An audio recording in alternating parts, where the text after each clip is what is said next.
Hinti. Tolong mati.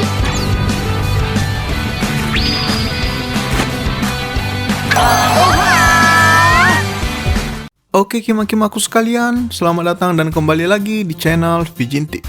Nah, kali ini seperti yang udah kalian tunggu-tunggu, kita akan kembali melanjutkan pembahasan dari web novel Ryoshin Wosakin volume yang kedua. Nah, untuk volume kali ini akan terdiri dari 6 part. Kenapa? Ya biar semua adegan manisnya bisa Mimin bahas. Karena kalau cuma 3 part aja, takutnya terlalu ringkas, jadinya kalian gak puas nikmati romansnya, ya kan? Oke lah, sebelum kita gas ke pembahasannya, seperti biasa, tetap dukung channel ini dengan klik tombol subrek dan aktifkan lonceng notifnya, biar kalian gak ketinggalan untuk ngetik kata first itu di kolom komentar. Oke? Bella no bacot no debat, kita langsung gas ke pembahasannya. Kemudian dilanjutkan setelah Yuya dan yang lainnya pulang dari wisata sekolah waktu itu. Mereka sekarang dihadapkan dengan ujian akhir semester. Kemudian, Otsuki yaitu pacarnya Shinji tiba-tiba mendatangi Yuya dan mengajaknya untuk belajar bersama akhir pekan nanti. Tentunya Shinji dan Kaede juga ikut bergabung. Otsuki berkata kalau awalnya ia hanya ingin mengajak Kaede seorang saja. Namun karena Kaede sudah milik Yuya sekarang, maka Otsuki berkata kalau ia ingin meminta izin dari Yuya terlebih dahulu. Tentunya Yuya tidak keberatan dengan hal itu. Dan karena Yuya sudah tahu, itulah mengapa Otsuki kepikiran untuk mengajak Yuya dan Shinji sekalian. Mereka pun memutuskan untuk mengadakan sesi belajar bersama di rumah Yuya dan Kaede. Awalnya, Yuya ingin menolak. Yuya berkata akan lebih baik jika mereka belajar di perpustakaan karena situasinya lebih hening dan tenang. Yuya berkata demikian karena ia tidak yakin kalau mereka bisa fokus belajar jika di rumah. Namun, Kaede lagi-lagi mengizinkan untuk mengadakan sesi belajar di rumahnya. Kaede seperti biasa tidak peduli dengan hal kecil seperti itu. Kemudian dilanjutkan di malam hari pada saat di rumah. Kaede tiba-tiba mendatangi Yuya dan bertanya apakah Yuya sedang marah atau tidak. Kaede bertanya demikian karena sejak tadi, tepatnya sejak dibuatnya keputusan untuk belajar bersama di rumah Kaede, Yuya terlihat sedikit murung. Yuya pun menjawab kalau ia tidak marah sama sekali. Namun Yuya berkata kalau ia sangat ingin belajar berduaan dengan Kaede. Namun Kaede malah selalu mengundang Otsuki dan Shinji untuk bergabung. Kaede pun meminta maaf kepada Yuya karena tidak bisa mengerti perasaannya. Namun Kaede melanjutkan kalau ia sangat senang dengan sifat posesifnya Yuya. Kaede berkata kalau itu artinya Yuya sangat memikirkan dirinya. Kemudian karena merasa bersalah karena sudah terlalu posesif, Yuya pun menjanjikan kencan dengan Kaede setelah ujian akhir selesai nanti. Mendengar itu, Kaede sangat senang kegirangan. Ia pun langsung mendekatkan wajahnya ke Yuya dan memberikan ciuman kejutan tepat di bibirnya. Kaede pun bergegas pergi ke kamar dan langsung tidur. Yuya masih menahan rasa malu karena serangan Kaede yang tiba-tiba. Kemudian berlanjut pada saat sesi belajar di rumah Kaede dan Yuya. Otsuki dan Shinji sudah tiba lebih awal. Mereka pun mulai sesi belajarnya. Yuya dan Shinji memilih untuk belajar sendiri, sedangkan Kaede berfokus untuk mengajari Otsuki. Kemudian setelah selesai belajar, Yuya menawarkan kepada Otsuki dan Shinji untuk kembali belajar bersama mulai besok. Yuya sebenarnya cukup keberatan dengan hal itu, karena ia sangat ingin berduaan dengan Kaede. Namun Yuya sadar kalau ia juga harus memikirkan nilainya. Ia tidak ingin mempermalukan Kaede, yang dimana Kaede selalu mendapatkan peringkat teratas setiap ujian. Namun Otsuki dan Shinji dengan tegas langsung menolak. Shinji berkata kalau ia dan Otsuki bisa mati terkena diabetes hanya karena melihat Kaede dan Yuya bermesraan. Otsuki juga menambahkan pada saat diajari oleh Kaede tadi, Kaede terus melirik ke arah Yuya sampai-sampai suara hatinya juga ikut keluar. Otsuki berkata, adegan romantis mereka membuatnya hampir ingin muntah. Kaede pun dengan tegas berkata kalau ia tidak bisa menahan dirinya. Ia sangat terpesona dengan ekspresi serius dari wajah Yuya. Kaede pun kembali membalas kalau Otsuki juga dari tadi selalu menatapi Shinji sampai tidak fokus untuk belajar. Kaede dan Otsuki pun berdebat dan tidak ada yang ingin mengalah. Melihat itu, Yuya dan Shinji pun memutuskan untuk melerai pacar mereka masing-masing. Mereka berdua pun segera berpindah ke belakang pacarnya masing-masing dan memeluk mereka dari belakang. Seketika itu juga, Kaede dan Otsuki pun terdiam dan tersentak kaget. Setelah mereka sadar kalau mereka berdua sedang dipeluk, mereka berdua pun tersipu malu sambil melihat ke belakang. Kaede yang sambil menahan malu berkata kalau ia sangat senang dipeluk sambil dibelai oleh Yuya. Yuya yang mendengar itu pun mengabulkan permintaan Kaede dan langsung mengelus kepalanya. Shinji dan Otsuki hanya bisa memperhatikan mereka bermesraan berdua. Kemudian setelah beberapa saat, Shinji dan Otsuki pun memutuskan untuk pulang karena tidak tahan lagi melihat kemesraan Yuya dan Kaede. Kemudian di malam harinya, pada saat Yuya hendak ingin menyiapkan makan malam mereka, Kaede tiba-tiba mendatangi Yuya dan berkata kalau ia akan memberikan hadiah atas kerja keras Yuya. Setelah berkata demikian, Kaede langsung menarik Yuya ke sofa.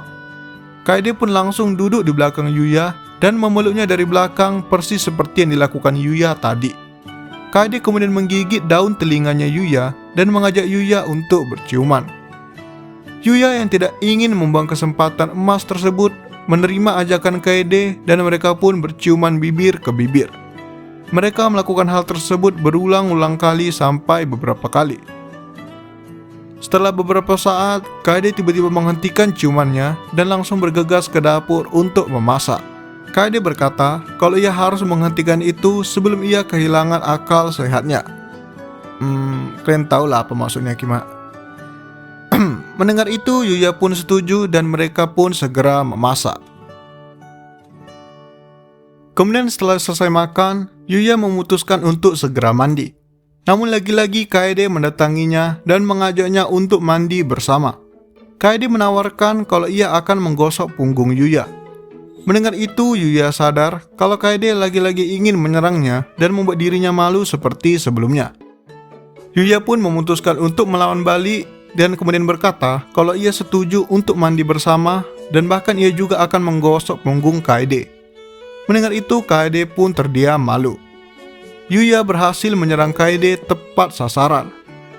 Yuya juga bahkan menawarkan untuk membantu Kaede melepaskan pakaiannya. Kaede mendengar itu pun hanya bisa terdiam sambil memerah. Kaede pun memutuskan untuk menggunakan baju renang agar ia tidak malu saat mandi bersama dengan Yuya. Yuya yang mendengar itu sedikit lega, karena sebelumnya pada saat mandi bersama juga, Kaede bahkan tidak menggunakan apa-apa, alias telanjang bulat. Yuya pun juga ikut menggunakan pakaian renang agar ia bisa tenang juga saat mandi bersama dengan Kaede. Kemudian pada saat di kamar mandi, Kaede langsung menyuruh Yuya untuk duduk di depannya karena ia akan menggosok punggung Yuya. Yuya berpikir kalau itu masih hal yang wajar jika punggungnya digosok oleh orang lain. Namun yang membuat Yuya terkejut ialah Kaede menggosoknya dengan menggunakan tubuhnya. Ya kalian tahulah maksudnya. Kaede pun menaruh busa di bagian tubuhnya dan menggosokkannya ke punggung Yuya. Yuya yang menyadari kalau mereka sedang kontak badan secara langsung pun tidak bisa menahan rasa malunya. Kaede juga bahkan menggosok bagian depan Yuya sampai ke bagian kakinya. Ya sampai ke bagian kaki tapi nggak sampai ke anunya lah, oke? Yuya di situ hampir kehilangan akal sehatnya, namun ia masih bisa menahannya sampai selesai. Kemudian setelah selesai, Kaede langsung menyuruh Yuya untuk segera masuk ke bak mandi. Namun Yuya langsung menolak hal tersebut, karena ia juga ingin menggosok punggung Kaede. Ia ingin memberikan serangan balasan kepada Kaede. Yuya pun langsung berpindah ke belakang Kaede dan mulai menggosoknya. Yuya menggosok bagian belakang Kaede hingga ke bagian pahanya. Kaede berkata kalau ia merasa kenikmatan. Kaede pun melepas sebagian baju renangnya dan meminta Yuya untuk menggosoknya secara langsung. Yuya pun mulai menggosok ulang badan Kaede, namun kali ini dengan tubuh bagian depan dan belakangnya yang telanjang. Kemudian pada tiba saatnya menggosok bagian depan, Yuya dengan perlahan menggosok di bagian pusar Kaede dan perlahan menuju ke arah ketiaknya. Kaede yang merasa geli dengan sentuhan Yuya pun langsung memeluknya. Kedua tubuh mereka pun menempel satu sama lain. Kemudian setelah selesai membasuh tubuh, Yuya pun segera masuk ke bak mandi untuk berendam, diikuti dengan Kaede. Namun yang membuat Yuya kembali terkejut ialah Kaede masuk dan duduk tepat di selangkangan Yuya. Kaede berkata kalau ia sangat ingin Yuya memeluknya dari belakang. Yuya yang tidak kuasa menahan diri pun mengikuti permintaan Kaede. Kaede tersenyum puas karena permintaannya dikabulkan. Kemudian dilanjutkan pada saat hendak tidur. Yuya sempat belajar sebentar, kemudian lanjut berbaring di tempat tidur. Saat berbaring, Kaede kembali menyerangnya. Kaede memeluk Yuya dari belakang sambil menggigit dan menjilati daun telinga Yuya.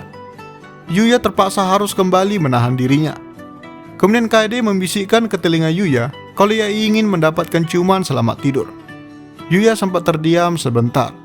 Kemudian Yuya langsung berbalik badan dan mencium Kaede dengan cepat dan kembali membalikkan badannya. Ciuman yang cepat tersebut pun belum sempat diproses oleh Kaede. Ia pun langsung memerah dan tangannya sedikit gemetaran. Menyadari kalau serangan kilatnya berhasil, Yuya pun tersenyum senang. Kaede pun berkata dengan suara yang pelan kalau Yuya memanglah seorang striker atau penyerang, entah itu di sepak bola maupun di ranjang. Kemudian berlanjut di hari terakhir ujian akhir. Setelah selesai ujian, Shinji dan Otsuki mengajak Yuya dan Kaede untuk pergi ke suatu tempat setelah pulang sekolah. Kaede dengan senang hati ingin ikut, namun tidak dengan Yuya. Yuya berkata kalau ia harus pergi karena ada urusan. Mendengar itu, Kaede pun merengek minta ingin ikut dengan Yuya. Namun Yuya membalas kalau urusannya itu cukup pribadi, sehingga Kaede lebih baik ikut dengan Otsuki untuk bersenang-senang. Kaede pun akhirnya menyerah dan membiarkan Yuya pergi. Kemudian Yuya pun langsung segera pergi menuju rumah Shitaka. Nah, kalau kalian ingat, Shitaka ini ialah orang yang menagih hutang ayah Yuya waktu itu. Semalam, Taka menelepon Yuya dan menyuruh Yuya datang ke rumahnya untuk bermain dengan anaknya yang bernama Rika. Yuya dulunya sering berkunjung ke rumah Taka dan bermain dengan Rika. Taka berkata kalau Rika sangat ingin bertemu lagi dengan Yuya. Yuya pun tidak bisa menolak permintaan tersebut. Ia langsung bergegas menuju ke sana. Kemudian sesampainya di rumah Taka, Rika langsung melompat dan menghampiri Yuya. Melihat putri kesayangannya sedang memeluk orang lain, Taka pun mengancam agar Yuya tidak macam-macam. Yuya yang mendengar itu berkata kalau orang yang ia sayangi hanyalah Kaede seorang, dan apalagi ia bukanlah seorang lolicon. Mendengar itu, Rika pun dengan spontan bertanya apakah Yuya sudah menikah. Sambil sedikit malu, Yuya menjawab kalau ia belum menikah. Lebih tepatnya, ia belum bisa menikah karena belum cukup umur. Rika yang mendengar itu pun mendesah lega. Rika berkata kalau ia ingin menikah dengan Yuya jika sudah besar nanti. Taka yang berdiri di samping Yuya langsung memberikan tatapan mematikan ke arah Yuya. Yuya pun langsung mengabaikan itu dan segera masuk ke dalam sambil dipeluk oleh Rika. Setelah masuk ke dalam, Yuya langsung disambut oleh Harumi yang tak lain ialah istri Taka. Harumi sangat senang karena Yuya mau berkunjung lagi dan bermain dengan Rika. Kedatangan Yuya ke situ bukan hanya untuk menemani Rika bermain, tapi juga sekaligus untuk meminta saran hadiah kepada Harumi untuk diberikan kepada Kaede pada saat White Day nanti. By the way, White Day itu ialah kebalikan dari Valentine. Jadi kali ini pria yang memberikan hadiah sebagai balasan dari Valentine. Oke, kemudian Harumi pun menyarankan Yuya untuk membeli sebuah jam tangan kepada Kaede. Harumi berkata kalau jam tangan itu akan selalu menempel di lengan Kaede. Jadi seakan Yuya selalu menjaga Kaede dimanapun dan kapanpun. Yuya yang mendengar itu pun kagum dengan pemikiran Harumi. Yuya langsung memutuskan untuk membeli sebuah jam tangan sepulang dari rumah Taka nanti. Namun saat hendak ingin pulang, Rika kembali menahan Yuya karena masih ingin bermain dengannya. Karena tidak bisa menolak permohonan Rika, Yuya pun menemani Rika bermain sebentar sebelum akhirnya pergi membeli jam tangan. Oke Lekima, sekian video kali ini. Kita akan lanjutkan di part keduanya nanti. Jangan kemana-mana, jangan main jauh-jauh. Jangan lupa like, comment, subscribe, and goodbye Kima.